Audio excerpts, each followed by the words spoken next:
Кутмандуу таң, урматтуу биздин сүйүктүү көрүүчүлөр, жалпыңыздарга бул мүнөттөрдөн тарта чоң саламдарды, ысык саламдарды жолдойбуз баарыңыздарга. Кутмандуу таң, урматтуу биздин Кел чай ичели программасынын ардактуу көрүүчүлөрү, бул мүнөттөрдө учураштырганыбызга чексиз кубанычтабыз жана 2 саат аралыгында биз менен бирге болуңуз. Айпер Адамкулова кызматыңыздарда болом жана айта кетүүчү нерсе, урматтуу көрүүчүлөр, бүгүнкү көрсөтүүбүздүн башкы демөөрчүсү Пиала Голд чайы. Пиала Голд орто жалбырактуу номер 110 көк чайы сиздердин даам артыкчылыгыңыздарды жана үй бүлөлүк салттарды эске алып, дүйнөлүк эксперттер тарабынан жасалган. Үй бүлөңүз үчүн дайым эң жакшысын тандоого аракет кыласыз. Үй бүлөлүк түшкү тамакпы? Даамы менен жыпар-жытты жакшыраак сакталыш үчүн атайын сиз үчүн таңгактадым. Пиала Голд көк чайы сүйүктүү тамактарыңыз менен мыкты айкалышат. Пиала Голд чыныгы чай сүйүүчүлөр үчүн алтын стандарт. Урматтуу көрүүчүлөр, биз болсо эфирибизди улантабыз. Бул мүнөттөрдө сиз да катарыбызда болгон болсоңуз, анда кош келиңиз дейли. Анда эмесе, урматтуу көрүүчүлөр, бүгүнкү убакытта эфирде сиздер үчүн болушунча маанайды көтөрөлүп турган учурубуз. Анткени бүгүн бул сезондун башталышы менен биринчи эфирибиз. Демек, бул убакыттарда биз кандай баштасаң ошондой уланат деп коет го, анын сыңарында эле сонун маанайда болсун деп аткан биздин студиябызга келген коногубуз бар. Сиздерге тааныштырып өтөлү. Азыркы учурда мына ушул эстрадабызга жаңы бир агым келип баштады десек болот. Жаштар. Албетте, жаштар арасында мыктылары дагы көп. Мына ушулар мыктылардын катарында бүгүн биздин студиябызда ырчы аткаруучу Нурлан бар бизде конокто. Нурлан, кош келиңиз. Кош келдик. Саламатсызбы? Кутман таңыңыз менен кандайсыз? Эл журт менен амандашып алыңыз. Саламатсыздарбы, урматтуу Бүгүнкү телеканалдын жалпы көрүүчүлөрү, жалпы жамааты, баарыңыздарга саламатсыздарбы? Кош келип калдык. Кош келиңиз. Нурлан, эшиктеги аба ырайы сизге мындай таасир этеби? Негизи мындай күн чайыттай ачык мезгил же болбосо мына ушул күн жаап аткан жамгыр өзгөчө мындай чыгармачыл адамдарга бир башкача таасир берет деп коет го. Сизде кандай? Албетте. Негизинен өзүм жамгырды аябай жакшы көрөм. Жакшы көрөсүз, Маанай жакшы экен анда бүгүн. Жамгырда тескерисинче, наоборот, маанайым көтөрүлүп, бир жакшы чыгармачылыкка болгон ойлор пайда болуп, айтор жамгырды жакшы көрөм. Эң сонун. Анда биз баштап алдык, урматтуу көрүүчүлөр. Бул убакыттарда сиз дагы Нурланга суроолорду берсеңиз болот. Жана сөзсүз түрдө биз алдыда жакшы бир маектин үстүндө болобуз. Ана эмесе, биз болсо көрсөтүүбүздү уланталы, көрсөтүүбүздүн башкы демөөрчүсүн дагы бир жолу эсиңиздерге салып өтөлү. Пиала Голд чайы. Пиала Голд биздин үй бүлөбүз жакшы көргөн мыкты чайдын жагымдуу жыты жана бай даамына жетиш үчүн алар эң жакшы жана жаңы чогултулган чай жалбырактарынан кылдат тандап алышкан. Ал эми мына ушул пиаланы сөзсүз түрдө биздин коногубузга чай коюп берейин. Биздин пиаланын чайлары ушул жамгырлуу таңда абдан жакшы жардам берет. Келиңиз, чайдан алыңыз дейли. Анан урматтуу көрүүчүлөр, сиздерге суроо бар болчу. Мына ошол суроону дагы эсиңиздерге салып өтөлү. Негизи аттын баары тулпар болбойт деп айтылат экен. Ал эми калганы сиздер улап жазыңыздар. Биз болсо жоопторду күтүп калалы. Ал эми азыр Нурланга суроо. Нурлан, негизи чыгармачылыкка кандай келип жатасыз? Кичинеден берки бул кыялдар беле же окуп жатасызбы? Өзүңүз жөнүндө кененирээк айтып берсеңиз. Бул чыгармачылыкка бала кезимден кызыгам десем болот. Кичинекей кезимден баштап ушул ырдаганды жактырып, үйдө майрамдарда ырдап, үйгө конок келип калганда ата-энем дагы ошол коноктордун астына алып чыгып ырдатып, кыскасын айтканда ошо бала кезиктен кызыгып жүрөм. Мектепте окуп жүргөндө дагы ошо мектепте өткөн ар кандай иш-чараларга активдүү катышып, мектепте ошо 2 жыл маданият министри болуп дагы мектебиз үчүн кызмат кылып иштегенбиз. Мектепте ал баягы орундарды алган өзүнчө бир кандай десек, мындай айтканда авторитет го, Маданият министри болгон турбайсызбы?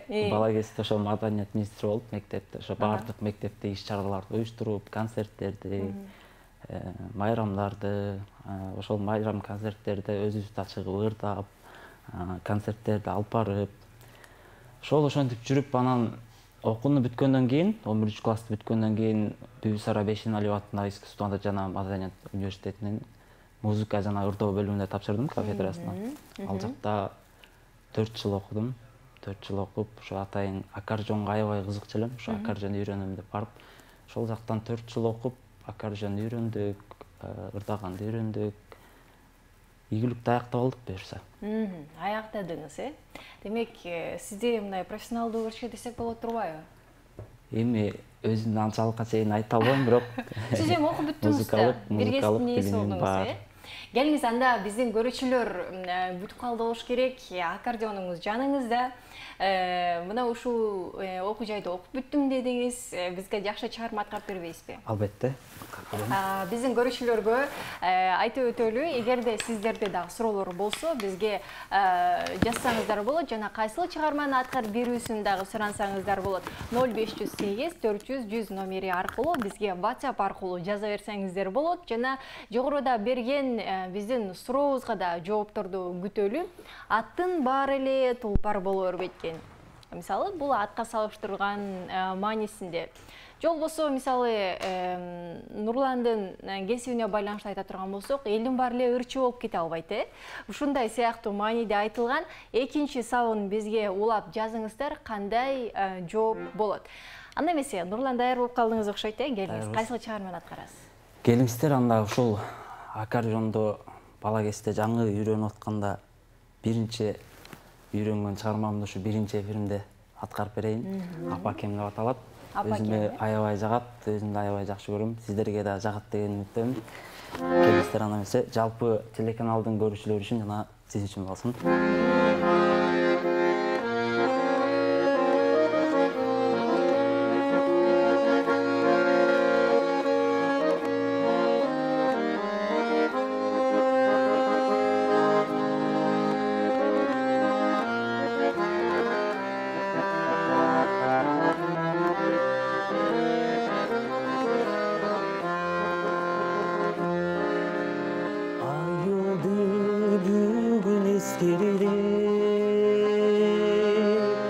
Akşamlar jangан кечтеги апакем уйсап кородо адырдан ойноп кечкенди апакем кайда мен кайда адырлуу жашыл тургайда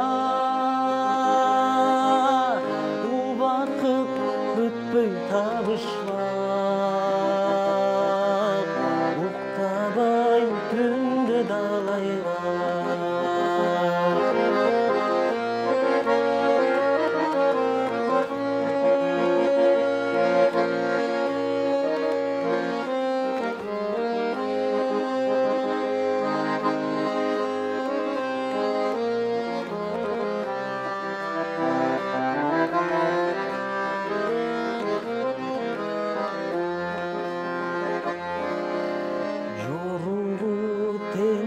балдарыбыз жогазын терип алганбыз жок дүйнө менен алышып жомоктой жашап калганбыз апакем кайда мен кайда жашыл тургайда убакыт өтпөй табышмак уктабай түндө далайга апакем кайда мен кайда адырлуу жашыл тургайда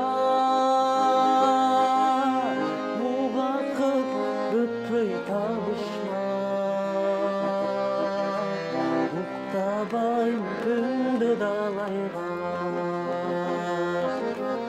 уктабайм түндө далайга Айбали сонун чыгарма, сонун аткаруу болду. 9 ай курсагында, кадам ойгончо кучагында өмүр бою жүрөгүндө көтөрөткөн бардык апалар сиздерге таазим жана бул ыр сиздер үчүн болсун дейли. Кабыл алыңыздар. Кечээ эле мен айылдан келдим эле, апамдын жанына бүгүн кайра эле сагынып кеттим. Бул чыгарманы уккандан кийин кандай сонун, э? Сиздин апаңыз жөнүндө сурагым келип кетти. Апам азыр айылда турат. Кайсы айылда? Ат Баш районунун Калин айылынан болом. Нарын областына караштуу. Апам мындайча айтканда фермерлер десем болот. Айылда мал жан менен турушат. Ат Башыдан болот экенсиз? Ат Баштан болобуз. Ат Башлыктар бай деп коет го, ошол чынбы? Ат Башлыктар ырга, обонго, музыкага бай десек көп. Эң сонун жакшы жооп болду. Негизи ушундай айткышат го, ат башлыктар аябай бай келишет, байдын баары ошол жакта деп элечи. Албетте, сиз айткандай, мына ошол ырга, данга дейли, бардыгына бай болсун дейли, берки материалдык жактан деле бай боло берсин, эч нерсе болбой. Апаңыз жөнүндө айтып бериңизчи. Аты ким? Апамдын аты Жылдыз. Апам негизи бул ырчылык жагы апаман өткөн десем болот. Апам өзү дагы жакшы ырдайт, комузду аябай кол ойнотуп, мындайча айтканда мыкты ырчылардын бири десем да болот. Менин биринчи устатым десем да болот. Апам ушу ырдаганга ашык берген ушу апам десем болот. Айылда бир конкурстарга катышып жүргөн окшойт, же болбосо жанагындай шайыр апалар деген сыяктуу ар бир айылда уюштурулуп калдыбы азыркы учурда? Жок, апам негизи ал шайыр апаларга катышпайт, негизи өзү жаш эле, 43-тө апам. Болгону ушу бала кезинен мага окшоп ушу ырчылыкка кызыгып, комуз үйрөнүп, ошо комуз менен ырдап, анча-мынча конкурстарга катышып жүрүп, мындайча айтканда өзүнүн таланты десем болот да. Жакшы. Эң сонун демек апаңыздан өткөн талантты улап жаткан турбайсызбы? Жакшы, бардык апабыз, атабыз бар болсун дейли, көрүп жаткан болсо абдан кубанып жатышса керек, э? Аны эмесе, деги эле ырларды кандай тандап атасыз азыркы учурда? Кандай ырларды ырдап чыксам, же болбосо азыр биздин эстрадабыздагы, же болбосо фольклор ырчыларынан деле карап, ким сыяктуу болсом деп ойлоносуз? Негизи чынын айтсам, эски ырларды жакшы көрөм, лирикалуу ырларды жакшы көрөм, бирок мындай чындап келгенде бирөөгө аябай фанат болуп, ушу бирөөдөй болгум келбейт. Мен өзүм дагы обон жазам, сөз жазам, өзүмдүн ушу автордук обондорум бар, буюрса продюсерим экөөбүз кеңешип, ошол чыгармалардын үстүнөн иштеп аткан убагыбыз азыр. Бир элге бир өзүмдүн вариантымды тартуулагым келет, өзүмдүн ырларымды. Буюрса келечекте жакын арада чыгып калат ырларыбыз. Жалпыга тартуулайбыз, уксаңыздар болот. Эң сонун демек автордук чыгармалар дагы бар экен. Абдан кызык болуп калды биз үчүн дагы кандай чыгармалар чыгат болду экен деп. Алдыда дагы кененирээк маек болот, урматтуу көрүүчүлөр. Сиздер дагы бизге өзүңүздөрдүн сурооңуздарды жиберсеңиздер болот жана жогоруда биз берген суроолордун дагы жообун жазыңыздар. 0508 400 100 номери аркылуу WhatsApp'тан гана жазыңыздар. Бизге ал жактан жалганга дагы болбойт, кабыл ала албайбыз. SMS аркылуу жазыңыздар дейли. Биз болсо сапарыбызды алга карай уланталы. Катарыбызда болгон ар бир көрүүчүбүзгө ырайчылык билдирели. Эштеги жамгырлуу таңда барыңыздарга дагы бир музыкалык чыгарманы тартуулайлы, кабыл алыңыздар. Программабызды улантабыз, урматтуу көрүүчүлөр, дагы бир жолу катарыбызда болсоңуз, чоң саламдарды айтабыз. Бүгүнкү көрсөтүүбүздүн башкы демөөрчүсү Пиала Голд чайы. Пиала Голд алтын стандартты чыныгы чай балоочулар үчүн жасалган, дүйнөлүк эксперттер тарабынан жасалып чыккан. Үй бүлөңүз үчүн дайым эң жакшысын тандоого аракет кыласыз. Үй бүлөлүк түшкү тамакпы? Даамы менен жыпар-жытты жакшыраак сакталыш үчүн атайын сиз үчүн таңгактадым. Пиала Голд көк чайы сүйүктүү тамактарыңыз менен мыктай калышат. Пиала Голд чыныгы чай сүйүүчүлөр үчүн алтын стандарт. Биз болсо программабызды уланталы. Биздин студиябызда коногубуз бар, ырчы аткаруучу Нурлан. Нурлан, дагы бир жолу кош келиңиз дейли. Негизи эртең менен эртелеп турасызбы? Же ооба, эртең менен эрте турам. Чын элеби? Уйкуну көп сүйбөйм. Көп уктагандардын катарына кирем десем болот. Тескеринче наоборот ойго жүргөн жагат. Мындай ырдагандан сырткары дагы кандай өнөрүңүз бар сиздин? Ырдагандан сырткары ошол өнөрүм, обон жазмай өнөрүм бар. Эми өзүмдү акынмын деп айта албайм, бирок алымдан келишинче өзүмдүн ырларыма өзүм сөз жазганга күчүм жетет. Андан сырткары дагы кандай өнөрлөрүм бар? Көп ойлочу деп койсузбу? Кайсысын айтарыңызды билбей атасызбы, Кайсысын айтарымды билбей атам. Айтып калдыңыз, ырларды жазам депчи. Балким ошол ырларыңыздан аткарып бересиз бизге? Аккордеонго түшкөндү? Аккордеонго түшкөн ырларым. Келиңиз, анда биз Нурландын өзүнүн жазган чыгармалары бар экен, урматтуу көрүүчүлөр. Балким сиздер бул учурга чейин уккан эмессиздер. Биринчи жолу аткарылып жатышы да мүмкүн эфир аркылуу. Демек, баа берип коюңуздар дейли, автордук чыгармалардан болсун, Нурландын аткаруусунда. Тематикасы кандай? Ошол жөнүндө айта кетсеңиз. Булурдун тематикасы, жазылуу тарыхы булурду биринчи курсумда жазгам десем болот. Уже 4 жыл өтүп кетти булурду жазганыма. Булурдун жазылып калуусу эми ушул биздин университетте окуган бир таланттуу ыр жазган кыз бар эле. Ошол кыздын блокнотторун карап отуруп, ошолордун текстин көрүп калып аябай жагып калган. Негедир ошол текстке аябай таасирлендимби, кандай өзүм деле билбейм. Тез эле обон чыгарып чыгып кеткен. Кийин эч кимге ырдабай катып жүрдүм, анан кийин ошо досторум угуп калып, досторум жактырып, анан акырындык менен ар жак бер жакка конокко барганда ырдап жүрөм. Бирок келечекте буюрса жаздырып, аранжировка кылдырып чыгарабыз деген ниетибиз бар, келиңиздер. Бул махабат деп аталат. Эмне деп? Бул махабат. Бул махабат деп аталат. Ушул чыгарманы тартылап берейин.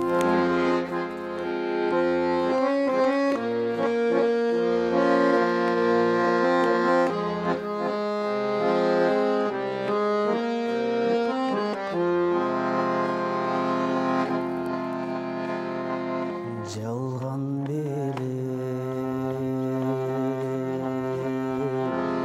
жандаган кечтеримде жаным түткөн же сени жектегенде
дешкен эле мен айыкпайм канча жыл өтсө деле сарорумун келатам берим күтүп сага болгон бүгөнбөйт көксөнеге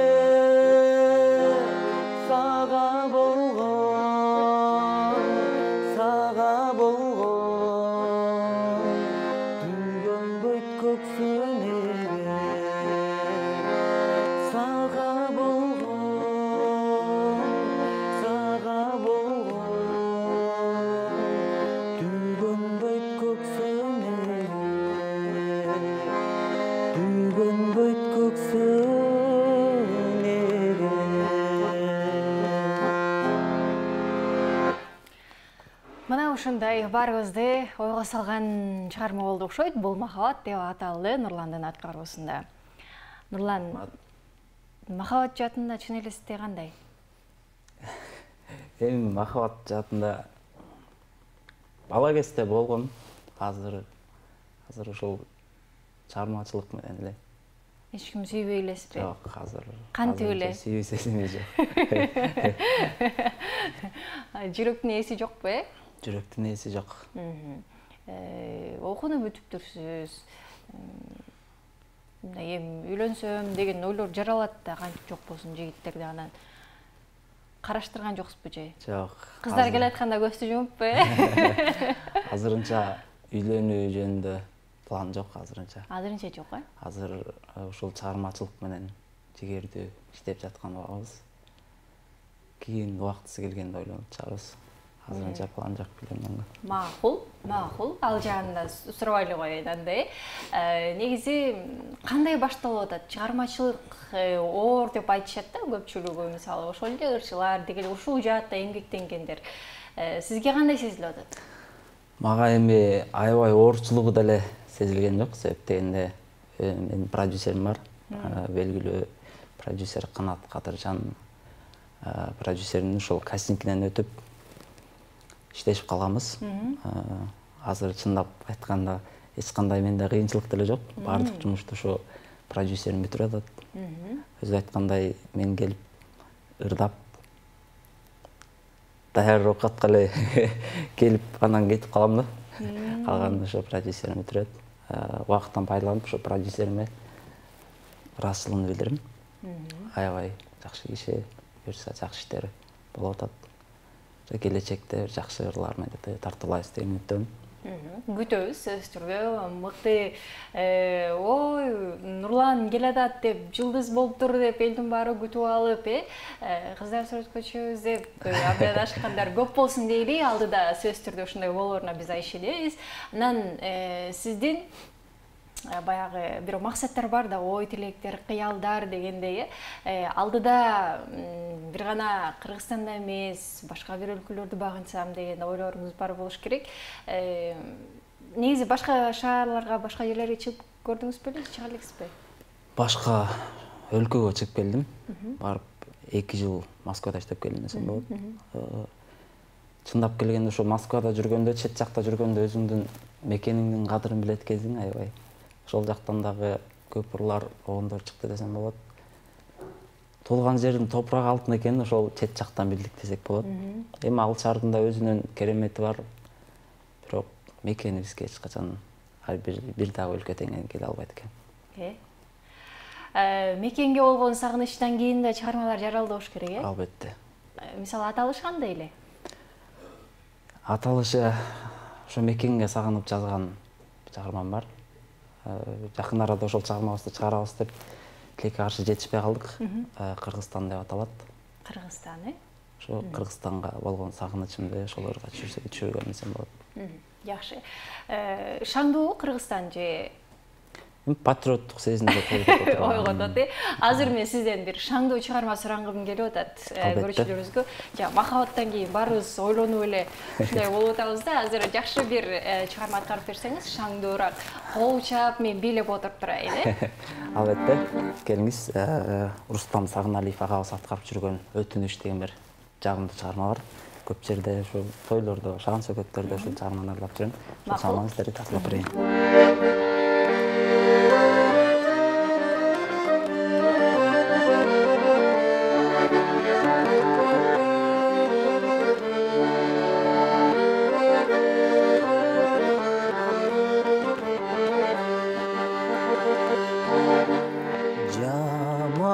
Jaz gülündey nurun çaçıp açılgan kızıl güldey çıkılandı. Süylөгөн ırdap жаткан үнүңдөн ай жаткандай торгой сайрап, жаткандай торгой сайрап ай булбул таңшы.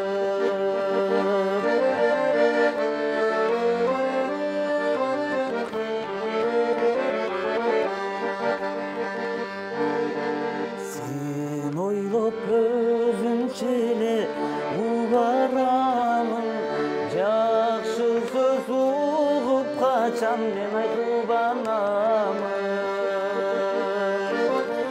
Бул менин жүрөгүмдүн өтүнүчү, алтыным кабыл алчы, алтыным кабыл алчы, ай суранамын.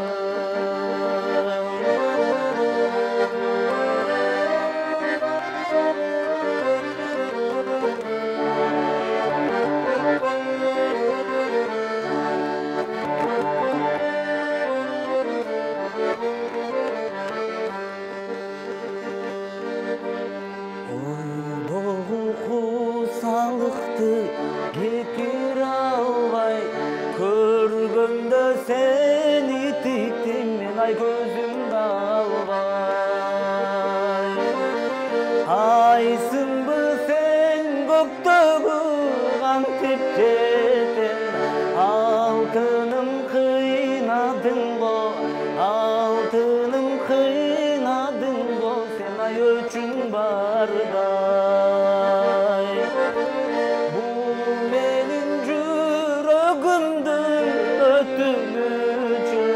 Алтыным кабыл алчы, алтыным кабыл алчы, ай суранамын, суранамын. Мына ушундай өтүнүч сонун чыгарма Нурландын аткаруусунда болду. Нурлан, сизге ыраазычылык билдиребиз келип бергендигиңиз үчүн. Ийгиликтерди каалайбыз жана бизден чакан белек болсун кабыл алып үйгө барып чай ичип коюңуз, кружка менен ичкен сайын бизди эстеп туруңуз дейли. Бүгүн бизде конокто Нурлан болду, урматтуу көрүүчүлөр. Алдыда дагы да болсо конокторубуз бар, бизден эч кайда алыстабай туруңуздар. Биз болсо көрсөтүүбүздү уланталы, урматтуу көрүүчүлөр, катарыбызга кош келиңиздер. Бул саатта дагы биздин студиябызда ырлар жаңырат жана өзгөчө сонун чыгармалар, сонун аткаруучу биздин студиябызга келди десек болот. Бир аздан соң көрүшөбүз, азыр тааныштырабыз. Ал эми студия бүгүнкү көрсөтүүбүздүн башкы демөөрчүсү жөнүндө айта кетели. Пиала Голд чайы. Пиала Голд орто жалбырактуу номер 110 көк чай сиздердин даам артыкчылыктарыңыздарды жана үй бүлөлүк салттарды эске алып, дүйнөлүк эксперттер тарабынан жасалган. Үй бүлөңүз үчүн дайым эң жакшысын тандоого аракет кыласыз. Үй бүлөлүк түшкү тамакпы? Даамы менен жыпар-жыты жакшыраак сакталыш үчүн атайын сиз үчүн таңгактадым. Пиала Голд көк чайы сүйүктүү тамактарыңыз менен мыктай калышат. Пиала Голд чыныгы чай сүйүүчүлөр үчүн алтын стандарт.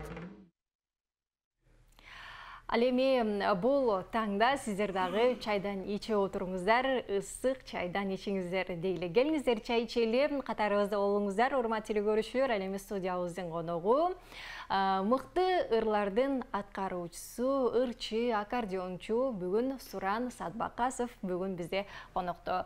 Кутман таңыңыз менен кош келиңиз. Рахмат, кутман таң, жалпы көрүүчүлөр, жалпы Кыргызстан, күнүңүздөр ийгиликтүү улансын. Бүгүнкү таңда сиздердин эфирде элибиз менен учурашып жатканыбызга кубанычтабыз. Кош келиңиз, эң сонун учурашуу болду көрүүчүлөр менен. Суран мырза, айтсаңыз, негизи эшикте сонун жамгыр жаап атат да азырчы. Сизге дагы бир өзгөчө илхомдор келет болуш керек бул убактарда, Жакшы эми, жаратылыштын ар бир кубулушу адамдар үчүн, өзгөчө чыгармачыл инсандар үчүн өтө мындай таасир бере турчу нерсе. Ошондуктан кечинде жатарда аба ырайы ачык эле, эртең менен көзүбүздү ачсак эле үйдүн үстүнө катуу урунуп аткан жамгырдын үнү добушуп, ушундай шуулдап турсак эле ошо нөшөрлөп жамгыр төгүп аткан экен. Бул дагы ошо жараткандын бергени. Күркүрөгөн күздүн мына жамгырлары башталды, эми көз ачуучу кыш кирип келет дегендей. Ошо эмнеси болсо тынчтык болсун. Кандай болсо жамгыр менен ар бир жамгыр менен бирден периште түшөт деп коет экен жерге. Анан ошол бир жамгыр менен ушу жакшылыктар, ырыскылар жай берсин элибизге. Ооба, азыр бизге дагы мына ушул жамгыр туурасында бир сонун чыгарма аткарып бербейсизби, кандай дейсиз? Ооба. Көрүүчүлөрдү дароо эле жамгыр менен, жамгырлуу таңда дагы бир сонун музыкалык чыгарманы арнайлы. ооба Түгелбай Казаков агабыздын Кыргыз Республикасынын эл артисти классикага айланган чыгарма кадимки жамгыр төктүнү бүгүнкү жамгырдын шоокуму менен жакшы маанай тартуулайлы көрүүчүлөргө.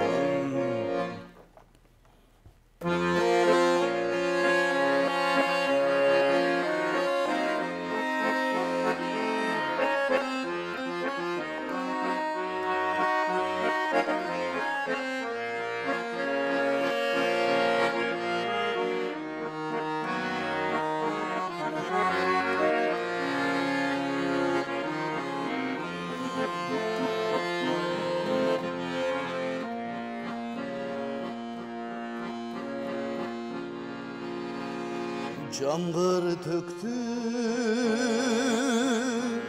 эч басылбай бизге аттык ай көл шал болуп жол кароого көз ачылбай бет алдымдан шамал соғу күңгір күреп жамгыр төктүм ошол күндөр кайда кетти жаштыгымда жеге чеги ayrılmazsan gidebilirim.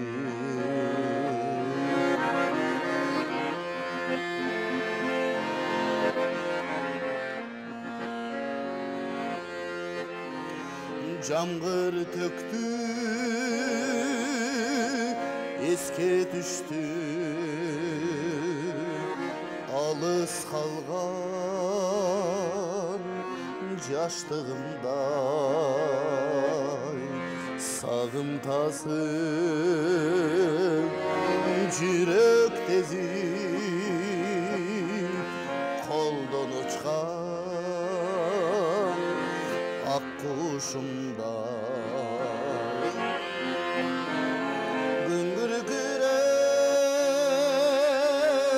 жамгыр төктү ошол күндөр кайда кетти жаштыгымда жеге чегип кайрылбастан кетебин.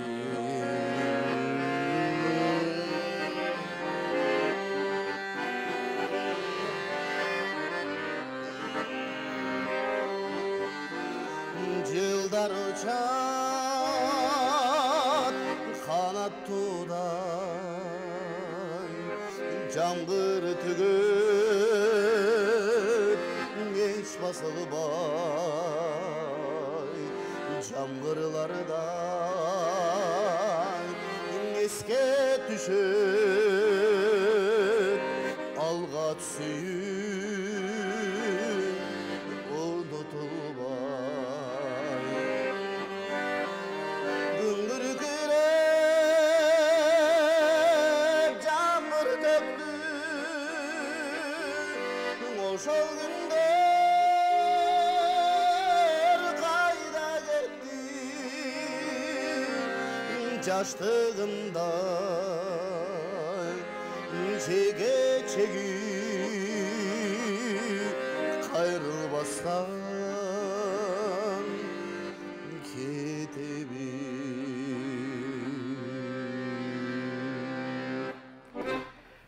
Бали, сонун чыгарма, караңыздарчы, байкап атасыздарбы, билбейм. Суран мырза ушунчалык тердеп сиздерге берилүү менен сонун аткарып берди. Түгөлбай Казаковдун мына ушул жамгыр төктү чыгармасы. Эшиктеги бир аба ырайына айкалыша эфирибиз дагы уланып жаткан учур. Сыран мырза, айтсаңыз, дегеле азыркы учурда жаш кары дебей сиздин зарыкканда өрөңүздү элдер укмуш кабыл алды да. Негизи бул чыгарманы баягы жаштар арасында ушунчалык кабыл алат деп мындай мен угуп көргөндөн кийин ойлонгон эмесмин. Бирок көбүн эсе ушул жаштар жакшы көрүп, керек болсо жакшылыктарда эки жаштын баягы жай бийине түшүп жаткан учурлары да. Өзүңүз муну чыгарып атканда, жаздырып атканда кандай ойлодуңуз эле, кандай ойлоп чыгардыңыз эле негизи? Ооба, булардын көпчүлүк билет, автор бөлөк. Мен аткарып чыктым. Ар биринин өзүнүн мындай диапазону, характери, мүнөзү болот экен баягы. Анан булардын чындыгында тексти да аябай жакшы чыккан да. Жакшы чыккан, бул текстинде мындай сүйгөндөн айрылып калбайт, же болбосо жетпей калбайт дегендей да, мындай ушундай жүрөгүтө болгон арзууну, махабатты, ички сезимди ушундай бир баягы арзыган адамыңа жакшы мындай бир ырдап жеткире турган ыр да. Анан ошол менин ырдашыма ошол буйруп калган экен. Аскат Жетиген уулу деген иним бар, жакшы санаалаш.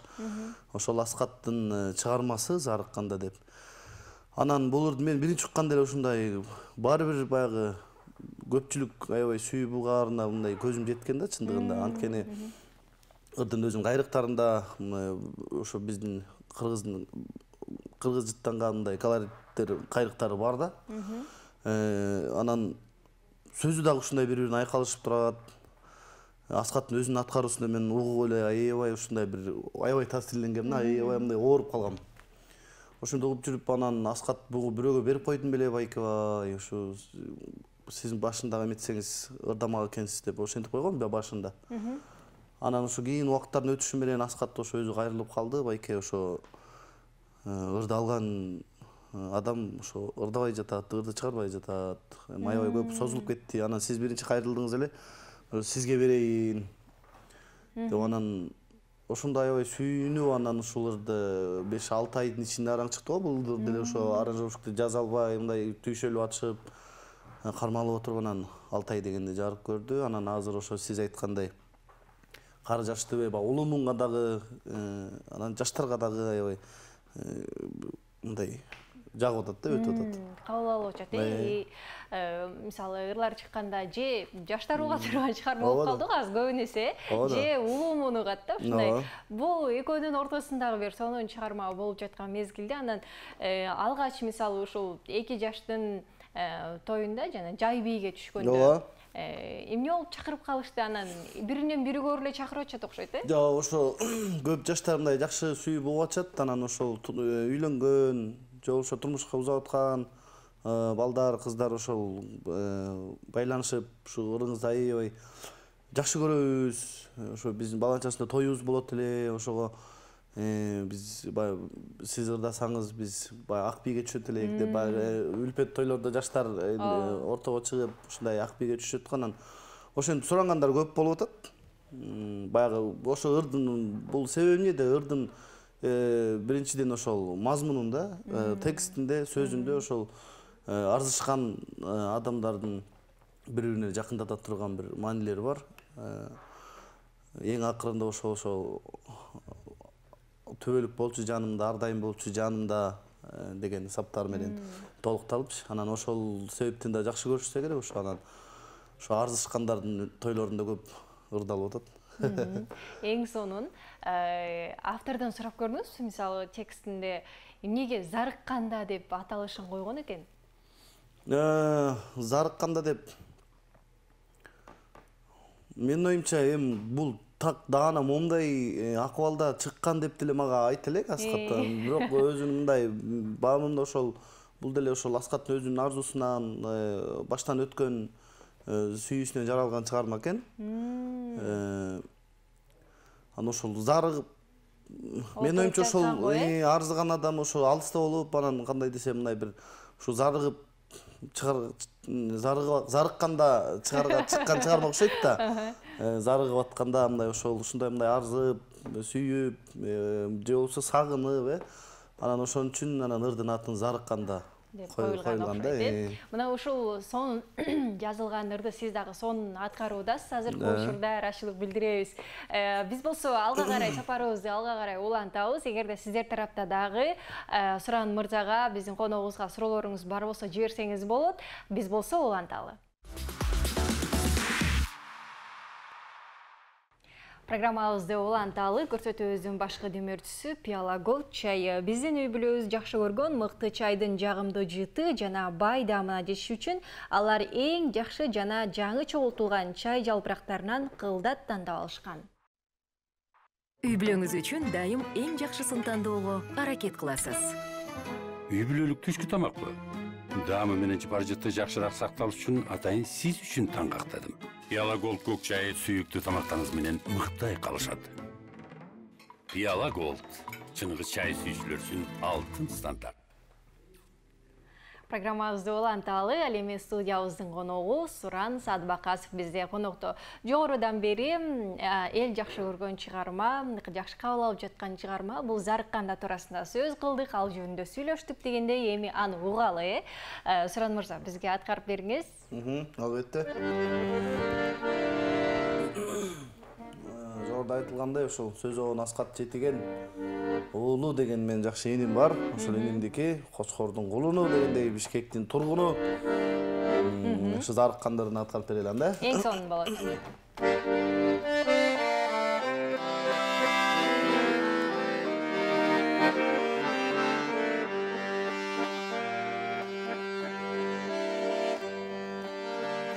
Ажарыңа арбалып, дидарыңа зарланып, мұңқанып ырылдадым, бұлбұл құшқа айланып, қино салған қылығым қызғалдақтай боралып, күн кечке созылмаған бүкік болып үн салып,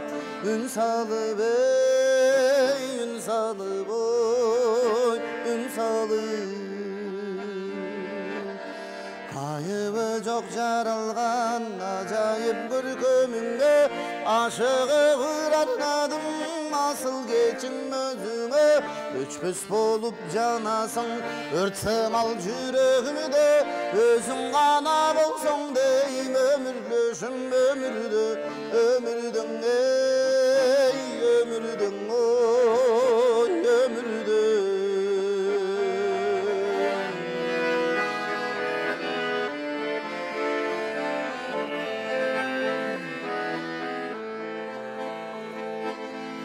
Сулунун ичинен бир өзүңдү каалаймын, туткуну болдум эркен тошалган бул жагдайдан. Бир өзүңдү ойлоймун, бир өзүңдү салмаймын, тагдырга башым тийип тарттым сенде убайым, убайым убайым убайым.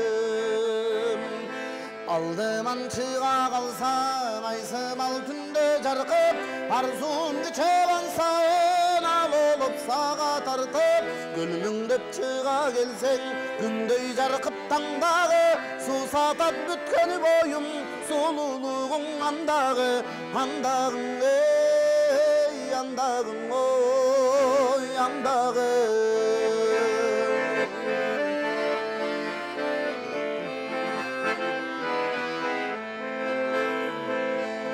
Караның азар болуп, кайгырсам кубансам да, мен жалгыз өзүңдүн келсе деп кучагыма, сагынтасың күн сайын саргайтып сарсанада, арманга тумчуктурбай алганым болчу жанымда, жанымдан жанымдан жанымда, жанымдан жанымдан жанымда, ай жанымда. Мына ушундай сонун болду. Кол чабуулар болсун, урматтуу биздин көрүүчүлөр. Экран артында отуруп алып, кол чаап, жыргап угуп отурасыздар болуш керек. Сизге мындай суроо. Негизи ырларды чынында кантип тандайсыз?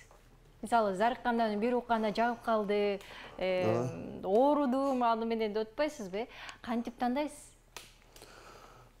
Чындыгында ырлар мындай менимче жүрөк тандайт го дейм. Анткени ырчы болсо эле ырдын баарын аткара берет деген бул жаңылыштык болуш керек. Анткени мен ырдай албаган ырларым көп да, мисалы. Ырдай албаганда кандай эмми?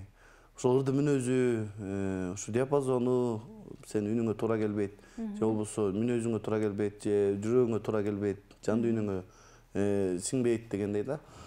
Негизгисинен эң биринчи ыр тандоодогу ошол жан дүйнөңө сиңе турган болуш керек да. Жан дүйнөңө сиңип, ошондо сенин жүрөгүң кабыл алса, маани мазмуну, ырдын диапазону үнүңө туура келсе, анан ошондо сен аткарып чыксаң, кичине мындай элге мындай жагымдуу маанай болот болуш керек деп ойлойм. Анан мен мисалы көңүлүмө жакпагандарды эч мындай аткаргым да келбейт, эч аткара албайм да.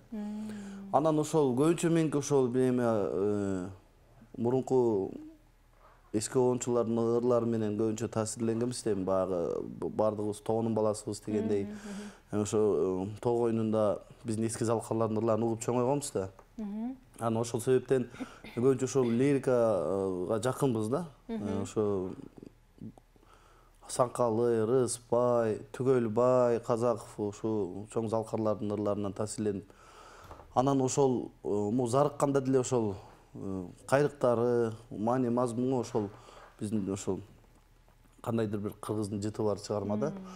Анан ошондуктан ушу менин аябай жан дүйнөмө отурду, жүрөгүмө отурду. Анан мен муну болду, мен ырдабай калдым, бул эми башка бирөөнүкү экен деп жүргөндө эле ошондо күнүгө машинадан аябай укчумун да.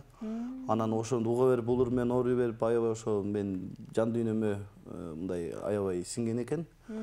Анан ошол себептен анан ушинтип жакшы болуп чыкты го деп ойлойм. Эң сонун. Негизи бул учурга чейин да ушундай учурлар болду беле? Мисалы, сизге жаккан чыгарманы башкалар аткарып чыгып калып, сиз аткарбай калган учурлар. Андай учурлар көп болот. Көп болгондо кандай эми? Мен бир ырды мындай аккордеон менен ырдайм да, ырдап, ушул өтө мыкты турбайбы, үнгө да сонун экен, сөзү да сонун экен деп биринчи аны сразу эле деп аранжировщикке чала калбайм. Аккордеон менен кичине өздөштүрүп, ырдап, аны баягы жакшылык тойлордо ырдап, кичине сиңирейин деп аккордеон менен өздөштүрүп, анан интернеттерге киргизип коесуң. Ошентип пландап аткан ырың шуу деле бир 15-20 күндөгү бир ырдап жүргөн болот да. Мен негизи көпчүлүк эле жакындарым, досторум билет болуш керек, могу чаң басып жаткан, же болбосо унутта калып жаткан ырлар көп да. Баягы унутта калып ырдалбай калган, болбосо өзү сонун чыгарма. Ушундай ырлардын мындай кайра бир жанданып, эл ичине ырдалып кетишине аябай көп ырга ошо себепкер болдум да. Анткени ошо кулагым чалып калып эле, же болбосо эстеп, ошолордун текстин карап, жаттап, ырдап, аябай аккордеон менен өздөштүрөм дагы, ырдап эме кылам. Анан интернетке кое бергенден кийин, бул ыр чын эле мурунку ыр сонун турбай деп туруп, анан жаздырып чыгарып кетишет. Көп ошондой болду чындыгында. Мен ырдайм, муну жаздырам деп пландап атканда деле ошо капталдан жолго чыгып ырдап кеткендер көп болду да. Бул жаштар арасында алып кетип атчабы, же кандай болот? Жаштар арасында эле, керек болсо мен өзүм жакындарым да бар ичинде. Тааныштар деле. Ооба. Мына ушундай кызык учурлар экен. Анда Сурам мырза, сизден бизде эфирлер мындай аягына чыгып келе жатат да. Эң бир чыгарма суранып калалы. Эң бирди аткарып берсеңиз сонун болот. Албетте.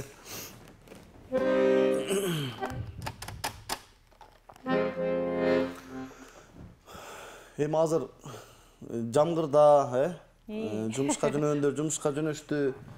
Кээ бирлер журкандан башын чыгарып, экран карап жатышат, кээ бирлер телефон карап жатышат дегендей. Жамгырда эмнеге эшикке чыккың келбейт го? Үйдө чай ичип, эшикти караган сонун, Анан мындайда аябай катуу, же болбосо мындай ритмический чыгарманы деле эч ким уккусу келбейт. Ана ушундайда бир гана эмне, ошо жамгыр тууралуу же болбосо сүйүү тууралуу лирика, ушундай жакшы чыгармалар жагат болуш керек. Ошондуктан дагы бир жолу кутман таң каалап, мен Бекборбиев агабыздын кийинки жаңы чыгармаларынын биринен ырдап коеюн деп атам. Мен сага жакпай койдум деп. Аз калды окшойт, анда 2 куплет.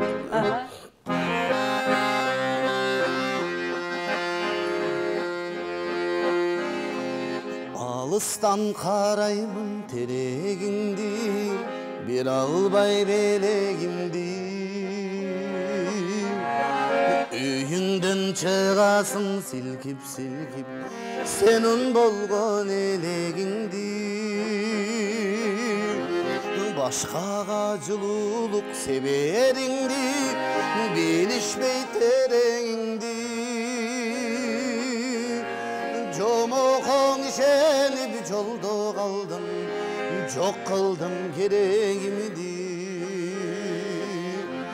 Жүректің жүрегін атып алып, жүресің атып алып.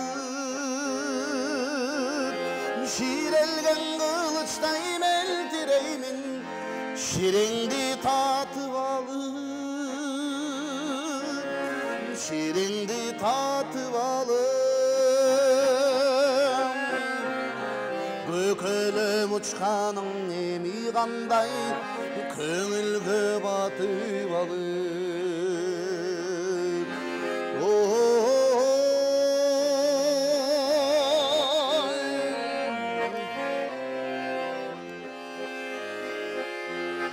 Ширелген қылыштай мөлтіреймін, ширеңді татып алып. Ширеңді татып алып. Көкелем ұчқаның емі қандай, көңілге батып алып. Көңілге батып алып. Қалған емке эфирдердайбыз бұйырса деп. Мақұл, оланысы бар, бұл шығармандағы. Мына ушундай жаңы шығармалардың бірі екен, дароо эле он қарап тұрған болсақ, Бекбурбиевтің шығармасы екені билинет, стили жана башка. Мына ушундай урматтуу көрүүчүлөр, убактыларыбыз дагы кандай өтүп кеткенин билбей калдык. Суран мырза, сизге чоң рахмат келип бергендигиңиз үчүн, ийгиликтерди каалайбыз. Дагы да мына ушул зарыкканда сыяктуу чыгармаларды эл дагы биз дагы күтөбүз. Рахмат. Сизге рахмат билдиребиз. Ийгилик бар болуңуздар. Мына ушундай урматтуу көрүүчүлөр, биз болсо сиздер менен коштошпойбуз. Болгону кийинки эфирлерден гана көрүшкөнгө чейин дейли. Биз менен болгон ар бир көрүүчүбүзгө ийгиликтерди каалайбыз жана жогорудагы бизде жоопторго ала турган болсок, мындай жооптор бар экен. Коштум бар эле, бүркүт болбойт деп жооп жазган экен. Сизге айта кетели, ыраазычылык билдиребиз жана белексиздик болсун дейли. Сиздер менен коштошпойбуз. Эмки эфирден гана кайрадан жакшы көз ирмемдерде көрүшкөнчө.